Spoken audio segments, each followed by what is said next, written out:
Hey everybody, welcome back to Identity Snatchers audiobook. This is chapter 1, Staring at the Mirror.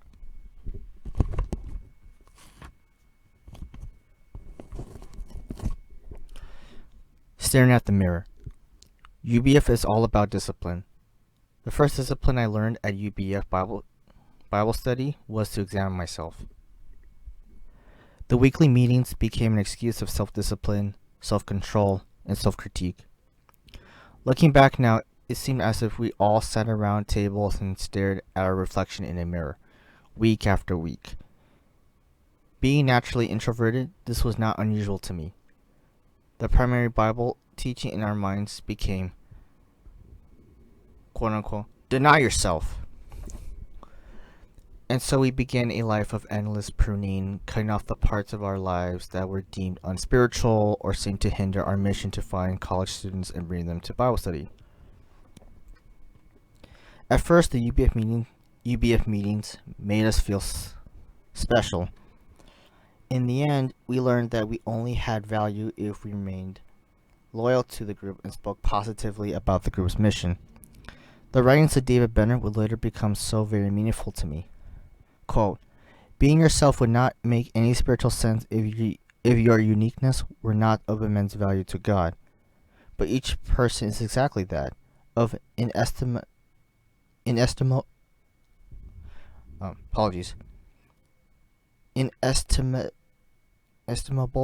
value to God. End quote. David G. Benner, The Gift of Being Yourself, page 15. If I give one reason, one characteristic that makes my former group a cult, it is this. They focus your attention inward on yourself. They snatch your identity away from you. They live with a supreme desire to make you into a new person by first teaching you to purify your own life. They do this because they believe they are helping you live a better life. Many people in the group really do want to bless you, and with all sincerity. Many of the leaders believe they are expressing the one true love of Jesus.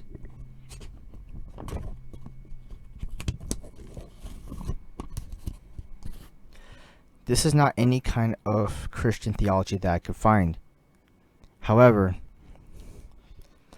rather such inward focus is more like the symptom that Saint Augustine, Martin Luther, and Karl Barth taught regarding the basic sin of humanity. That is, incurvatus in se. This is a Latin phrase that identifies the idea that humanity is naturally curved in on itself and lives for self-seeking purposes. Matt Jensen, The Gravity of Sin, Augustine, Luther, and Barth on Homo Incurvatus in Se, London, T. Clark, 2006, 12 plus 202. This desire for self-purification through self-discipline is connected with the group's own communal identity, which depends on finding, quote-unquote, one person to become a, quote-unquote, kingdom of priests and a, quote-unquote, hope carrier, shepherd for the next, quote-unquote, generation. This ideology tramples on the God-given, inestimable value and unique talents gifted to each person. Often the UBF shepherds think they are serving God and truly desire good for their Bible students by recruiting them into this private fellowship, but their teachings work to confuse you. While you're staring at the mirror of yourself, the teachings break you down and then make you conform into the shepherd identity. How is such a thing done? How could a smart, well-balanced college student be manipulated? How can the manipulators be under the impression that they are glorifying God? How can those who are Christians already be persuaded to believe their entire pre-UBF life is sinful and only their new UBF life is pleasing to God? Arranged marriage. I begin with the endgame of UBF shepherds. Regardless of any good or bad motive, the truth is that the leaders want to pair up successful marriage partners who will remain loyal to the group. If the group told freshman college students what plan they have for their lives up front, students would run from the hills whenever they saw a UBF shepherd approach them on campus. So I begin by exposing the goal of that 1 hour per week Bible study invitation. The goal is marriage. In fact, the entire purpose of the group could be summarized as increasing the number of married couples loyal to the ministry. Such couples are called house churches and are arranged by group leaders. The compared topic is to raise 10,000 house churches by the year 2041, 80 years after 1961 when the group was founded.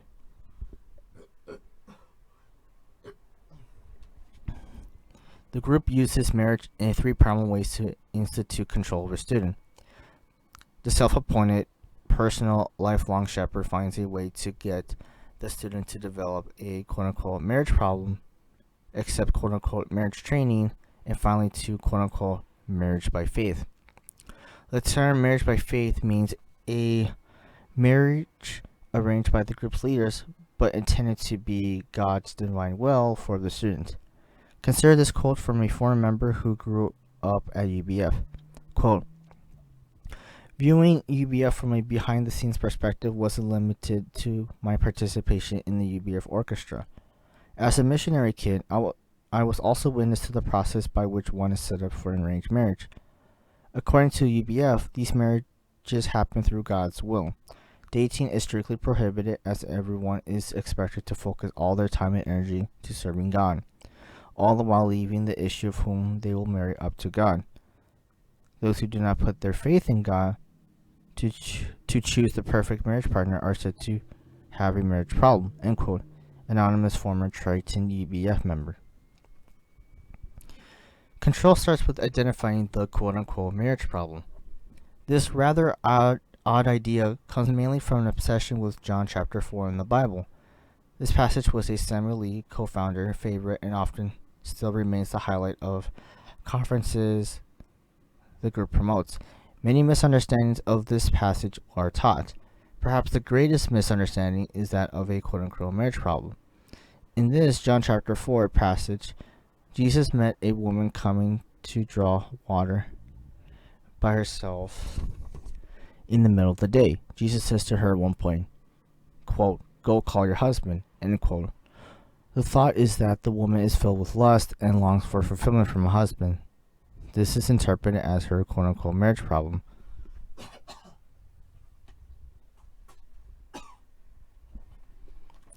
Students are then asked about their marriage hopes and dreams from time to time during their one-to-one weekly meetings with their UBF shepherd.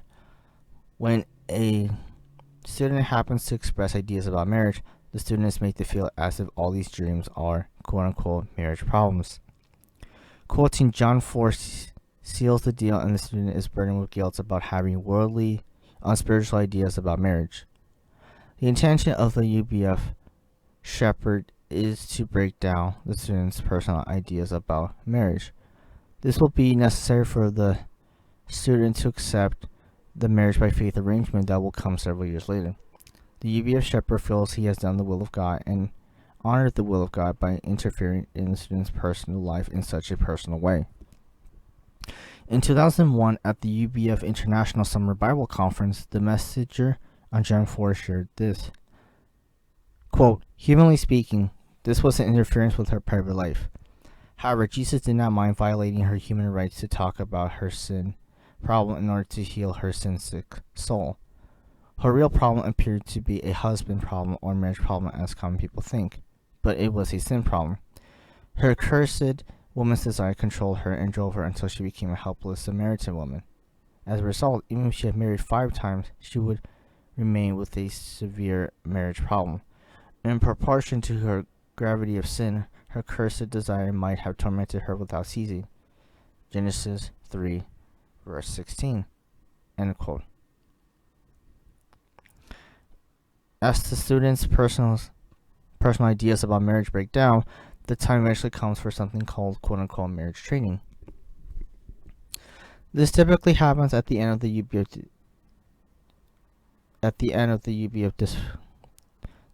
discipleship program.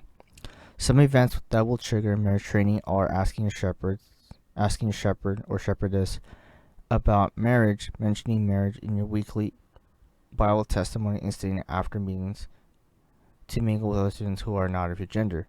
Attempting to date someone at UBF will land the student in hot water and has resulted in more severe training. In recent years, an odd form of courtship has been created at some UBF chapters. Apart from this, however, dating is frowned upon unless the student is a Korean child of a missionary.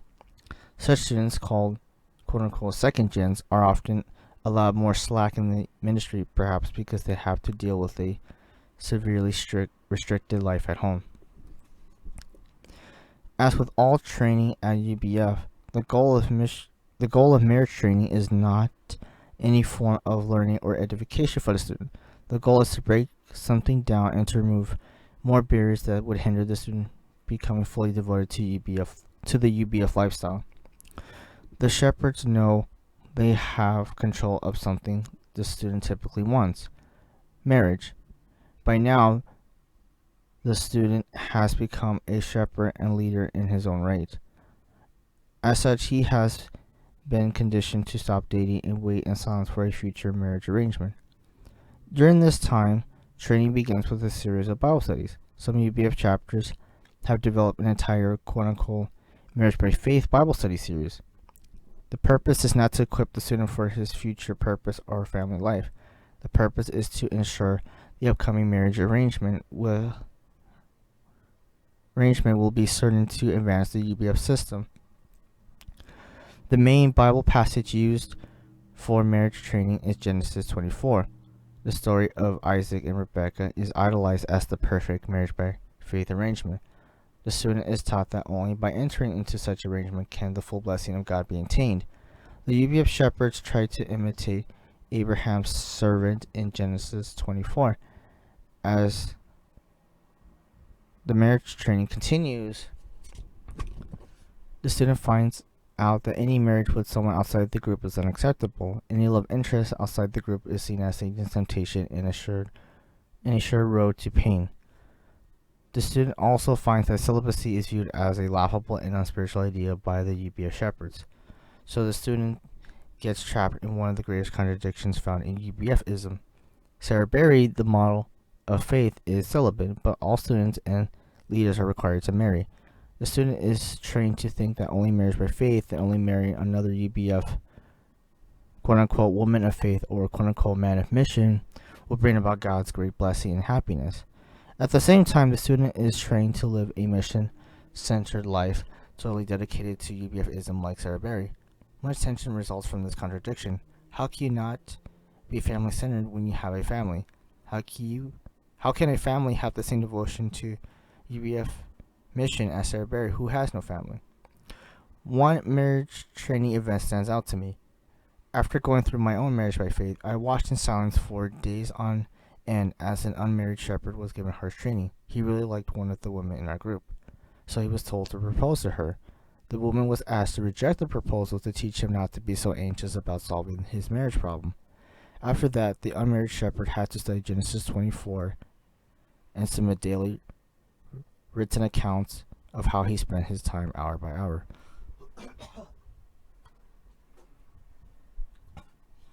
Consider this public UBF lecture from 2013 entitled Isaiah Married Rebekah. This lecture may appear odd but harmless to an outsider, but when you know the backstory of arranged marriage with only another group member and all the control that goes on, these words become red flags. Students hearing these words have been so conditioned that they have difficulty distinguishing between UBF and God. Quote, as you know well, marriage affects one's life entirely. Some people, because of marrying outside of God's blessing, live in pain and sorrow all days of their life. Their families are broken and their children are scattered. To them, marriage is the source of torment, argument, disappointment, gray hair, and regret. But some other people, because of their marriage, grow to be great men and women of God. To them, marriage is the wellspring of happiness and a delight. When Abraham was concerned about his son's future, he could not have him marry just anyone. His marriage partner should be the one whom Isaac could form a spiritual unity with, so that Isaac and his wife together might serve God's purpose effectively. End quote. Rebecca's words in Genesis 24, quote, I will go, end quote, are used to train women students to accept marrying any quote unquote man of God at UBF blindly. Quote, but Rebecca decided to accept a man whom she had never met as her husband by faith in God. She made this decision because she had accepted God's sovereignty upon her life, that God chose her to be Isaac's wife. She would marry Isaac not because of Isaac, but because of God. She believed that God knew what was best for her. She trusted God, His provision, and His love toward her. She decided to live not by her sight or her feeling or human good-mindedness, but by faith in the living God. End quote. One might think that after obtaining the holy grail of marriage by faith, the UBF training would be over. For the most part, the training does indeed end. Often the married couples are seen as permanent examples of UBF lifestyle and are forgotten about. But from time to time, important events come up, and if the couple does not exemplify obedience well enough, more training occurs. This marriage interference has been going on since the early days of the group. Here is a quote from the 1976 open letter to Samuel Lee. Quote, a Christian family is holy and personal and should not be destroyed by anyone. Only Jesus is the head of the Christian family and leads it. Ephesians chapter 5, verses 30 to 33. You, however, intervene in the families of our sheep too much and easily destroyed families. You ordered shepherd, name withheld, shepherd's wife, to divorce her husband in the name of shepherd training. You ordered another man to go to the Wangju chapter after sending his children to an orphanage and his wife to the USA. These are not just verbal threats. You forced a woman to go to US because you said she was not qualified to be the wife of a leader, and separated her from her family for 1 year. You forced a man to sleep in the UBF Center for self-control training of marriage life. You also ordered other shepherds to be away from their wives and to divorce them. End quote. Excessive pressure. The UBF discipleship model is not designed to build healthy relationships. The system is designed to produce a product, which is house churches. The arranged marriages are the end game that goes on while the new Bible student is left to stare in the mirror. How does such drastic control start? The control starts with meetings. The new student is invited to share and confess all kinds of personal and private details week after week in the testimony sharing meetings, usually held Friday nights. Sometimes these weekly written papers are called testimonies or sogams, the Korean word for testimony, or reflections. As a student, I often sat on folding chairs at these Friday testimony sharing meetings for 4 or 5 hours, listening to student after student share intimate life details and about how they've fallen short of their UBF expectations for their week. We did this in part because we feel good about being so devoted to God's mission and for having spent so many hours in Bible study fellowship. In addition to the standard meetings, new members are pressured to participate in numerous music and art programs. Consider this quote by a former member. Quote, every time a UBF holiday or major conference was upcoming, I would have to participate in a play called Drama, scripted and directed by one of the UBF Koreans. The purpose of these plays was to entertain the audience at important UBF meetings and to break down the personality of the actors. The manner in which we portray characters in these plays was most unconventional and unnatural. I remember always being in a psychological state of dissociation when acting in UBF dramas. One time, toward the end of my stay in UBF, I was told to write a script for a holiday drama. However, when we met to practice the drama, another UBF Korean showed up with a script of his own. Ha, we never intended to use your script, he told me. It was just training. End quote. Anonymous former Baltimore UBF member. The UBF system begins and ends with pressure.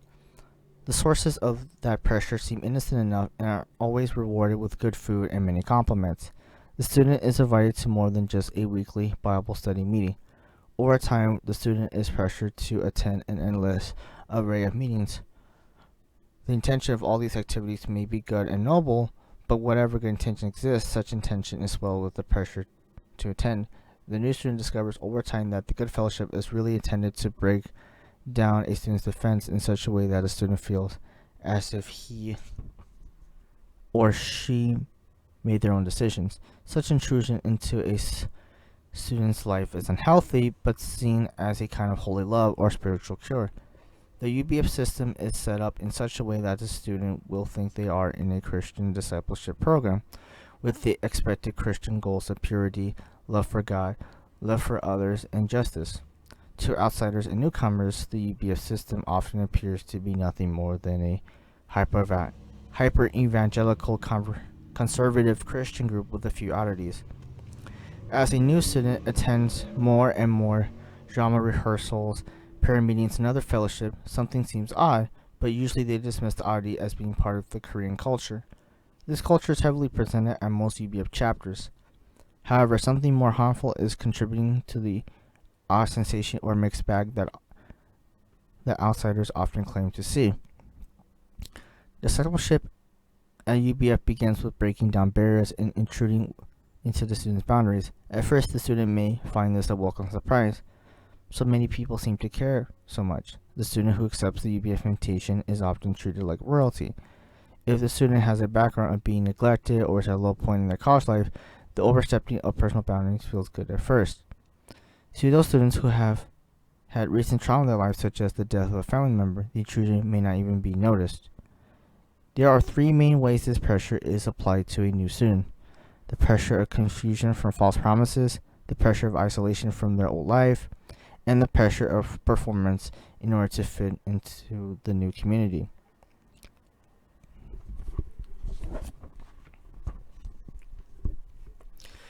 Confusing with false promises. The work of Stephen Hassan is most helpful to discover how all the control begins.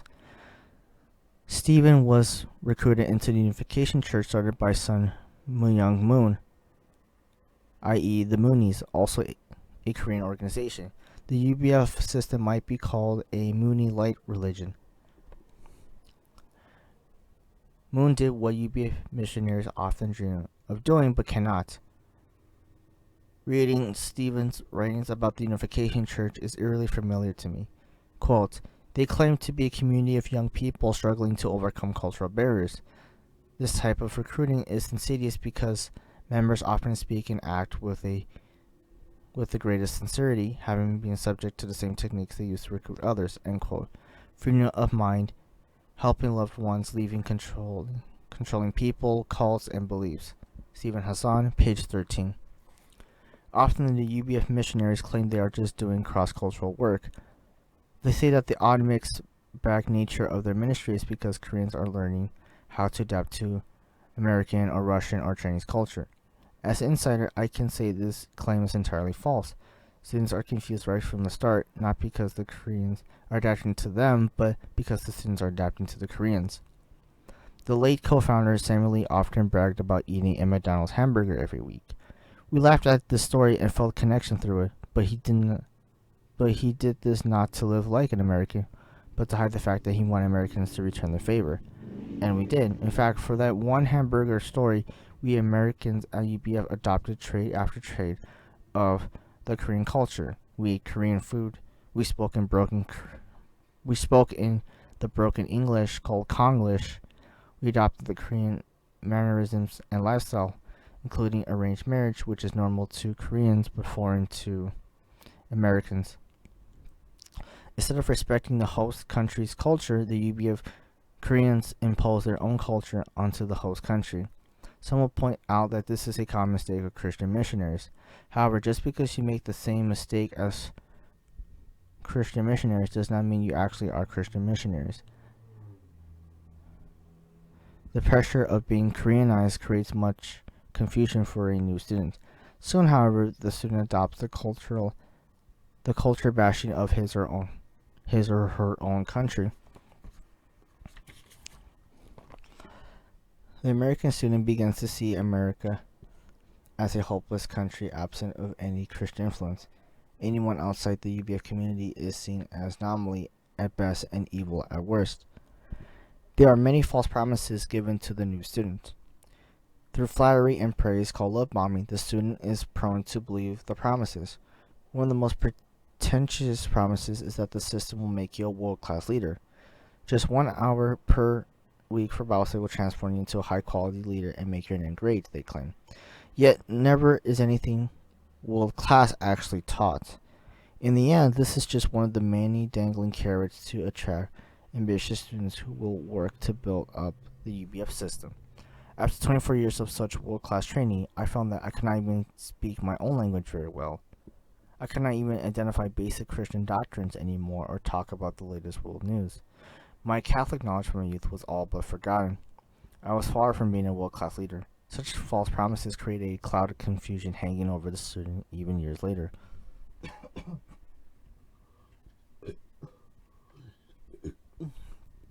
The false promises lead to full-on deception, which starts when students are invited to study the Bible with the UBF shepherd for only 1 hour per week.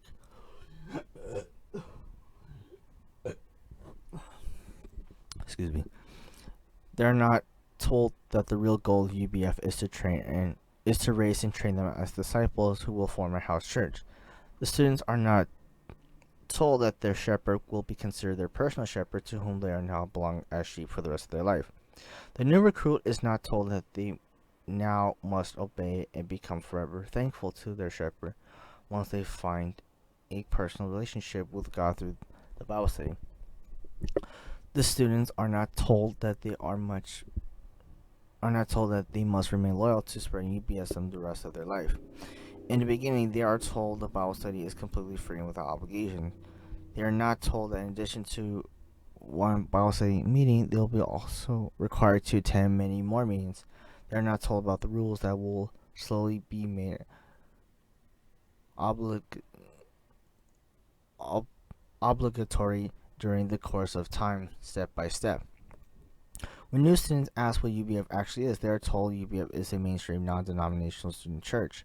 This is misleading because it sounds as if UBF follows teachings that are commonly accepted and compatible with both the evangelical faith and the Catholic Church. In reality, UBF has a very narrow view and interpretation of the Bible that deviates from Christian faith. They tend to dismiss and despise the Catholic and Orthodox Russian Church as well. On their own website, they define themselves as a layman's missionary movement. Often they may claim to have roots in Presbyterianism, given Sarah Berry's initial ties to the Presbyterian Church in America, but that is misleading.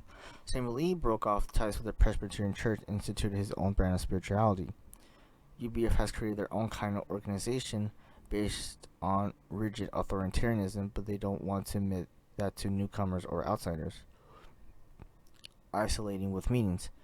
UBF can be seen as a mind control cult because members are kept so busy with meetings and activities that they're too busy and too tired to think about their involvement. Conferences hosted by UBF chapters are so packed with a full agenda that almost no one can properly process what is going on at the conference. This is an effective tool for controlling people. The flip side to this is that if a person can get out of the cult's time control schedule even for a few weeks, in a reform member experience, they can begin to contrast normal life with the controlled cult environment. Thus, one of my recommendations for addressing the problems caused by UBFism is to take sabbaticals away from the group. The longer you stay in UBF, the more UBF activities you are required to participate in, such as one-on-one Bible studies, group Bible studies, group meetings, testimony sharing sessions, Sunday services, special events, invitation of students on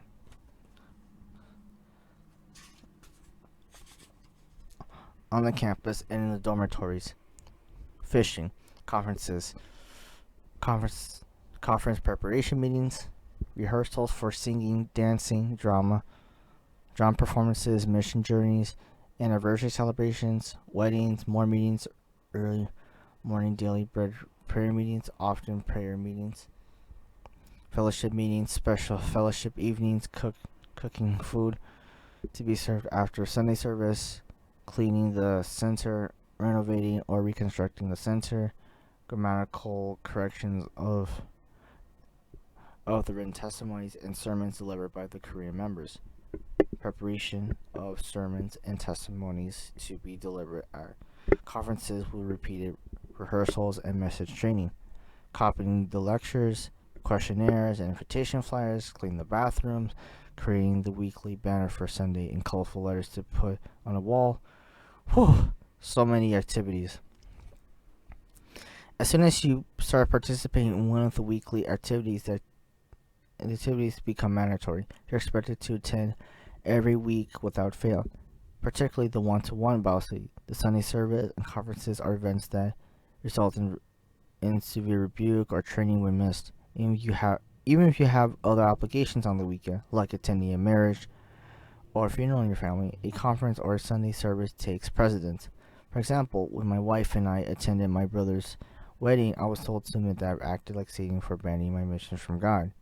I refused to do this, but due to my conditioning, I agree I have not been faithful to the UBIF mission that weekend. Conforming with performance goals. When you observe the beautiful dances, dramas, skits, programs, and musical shows, a sense of awe is planted in your mind. You think to yourself, quote, even there is so much abuse and culture control, the group produces such amazing work, end quote. This is not unlike elephant paintings in India. Tourists are routinely astounded by watching an elephant pick up a paintbrush and delicately draw a picture of an elephant, and then the elephant writes its name as if to create a beautiful self-portrait. How can this be? The elephant trainers take the tourist money, but it is a kind of blood money. The tourists never see the elephants who die in the training process. They don't see the years of confinement and beatings on the elephant to break them down. They don't hear the elephant screams as they are tortured to submission. They don't realize the beautiful painting that appears to be a self-portrait is nothing more than the mechanical reflexes of an animal whose will has been broken down to submission. This is what happens at UBF chapters around the world. They create people who produce beautiful drama and dance and music only after they have been broken down. Training and discipline are usually meant to build up someone. At UBF, training is used to tear down a person's defenses. They intend to break your independence, your will. They want to disarm you. One especially brutal form of training that has occurred at UBF is dead dog training. This is reserved for those who have especially low performance of recruiting on campus and for those who are deemed exceptionally independent or rebellious. The point is to physically, mentally, and emotionally break you with extreme measures until you become as obedient as a dog. This training reaches the level of torture not unlike the practices found in military camps. Some of the worst dead dog training has occurred in Bonn UBF in Germany. One former member reports that Bonn UBF is a cult within a cult, where the harmful UBF ideologies and methods are taken to an extreme level that's not found at other UBF chapters. Here's a quote from one former German member regarding dead dog training.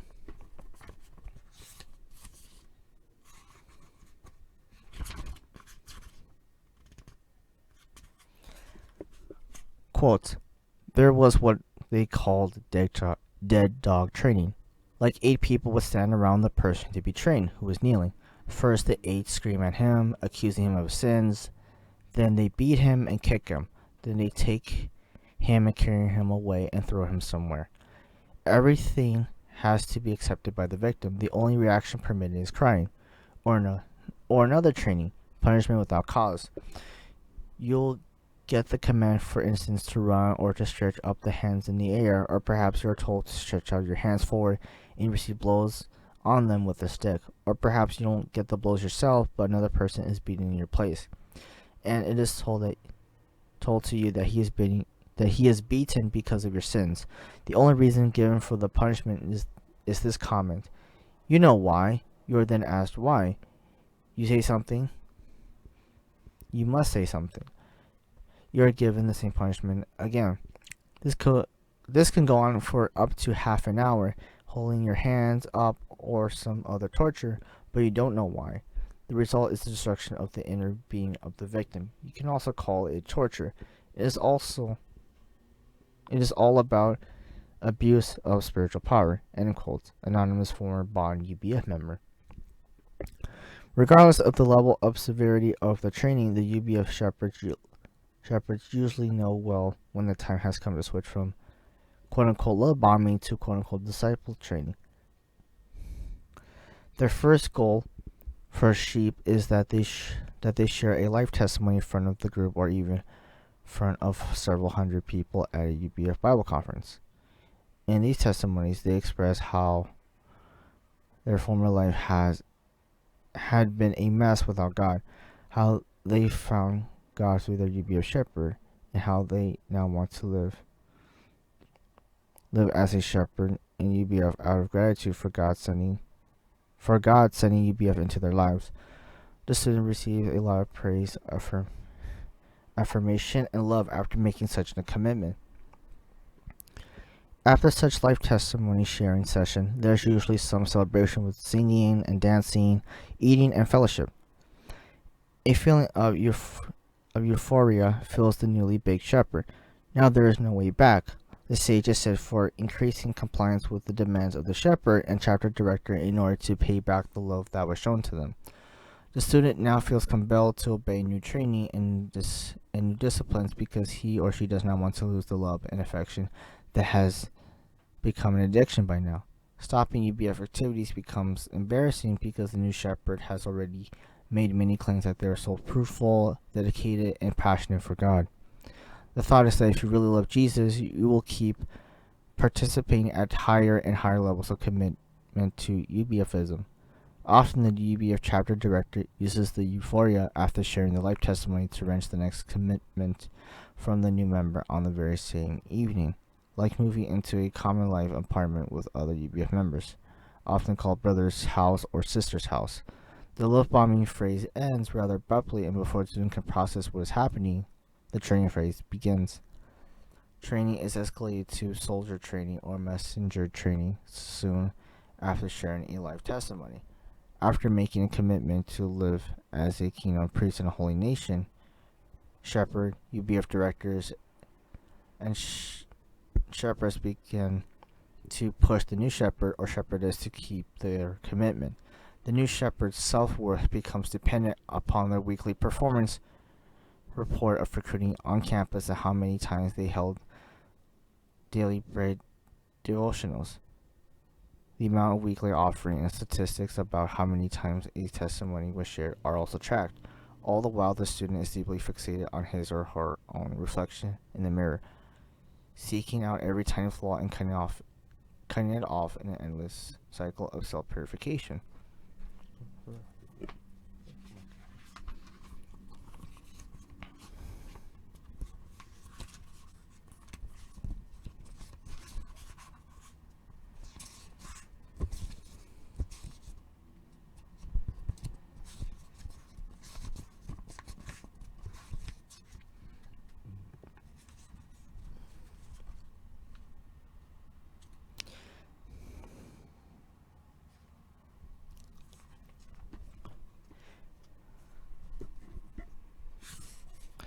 A new identity. I believe I was manipulated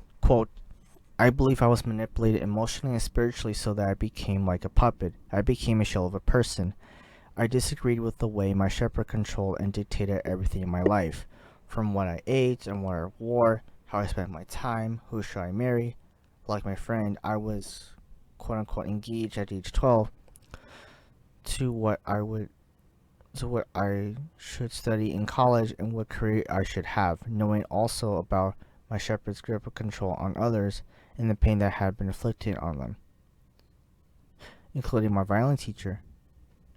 Cost me the question, is this really what Christianity was meant to be? End quote. Anonymous former Chicago UBF member.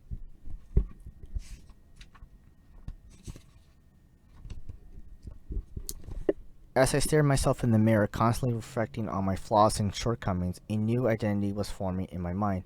Slowly, I began living in a fantasy world where I was the primary savior figure and everyone else was a lost sheep in need of my help. I did not realize the training going on around me became my focus was so much on my inner life.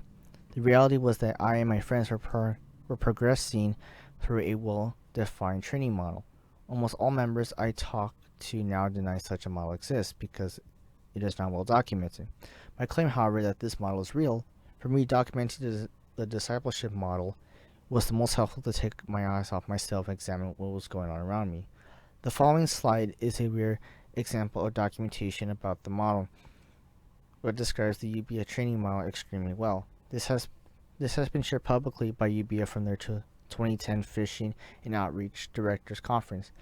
I repeat the slide here because this is the most accurate depiction of my 24 years at UBF I've ever seen. It's no surprise that the stages are presented in a circular pattern because every time the process fails, UBF missionaries just start all over with a new person. As I progress through each of the 6 training stages, I hope to find the goodness UBF Bible teachers promise. I hope to become a Christian missionary. Instead, I find goodness redefined. UBF became my quote-unquote good. And not only did I pass through all 6 stages of training, I then attempted to train other students in the UBF ways as a UBF shepherd. Instead of the Christian mission, I found UBFism. The first 3 stages of UBF training may be categorized as sheep training. The goal is to secure a person's commitment to the UBF ways. The UBF leaders seek to produce a person committed to weekly UBF Bible study. Stage 1, birthing. A person willing to adopt the UBF worldview. Stage 2, routine. And a person willing to continue the training and become a UBF shepherd. Stage 3, growing. Stage 3, growing. The second 3 stages of UBF training may be categorized as shepherd training. The goal is to secure a person's lifelong commitment to spreading UBFism. UBF leaders want a person's identity. Stage 4, discipleship training. Disciple training, a person's obedience. Stage 5, soldier training, and a person's loyalty. Stage 6, leader training. The content of these 6 stages may be adjusted for each individual student UBF encounters. The overall plan takes about 7 to 9 years and is practiced with some degree of consistency by UBF chapters around the world. In my book, Goodness Found, The Butterfly Narratives, I share my experiences within this 6-stage discipleship program. Only after leaving the group for a few years do you realize how deeply the knife of UBS manipulation has cut into your soul. While I search myself for every speck of sin, the UBF discipleship model trained me to adopt a new identity as a servant of God, loyal to UBF, and willing to sacrifice anything for Jesus. And that concludes the first chapter of Identity Snatchers.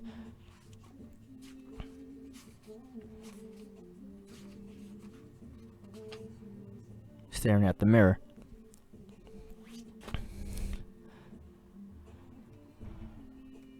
Thank you again for listening, and until next time.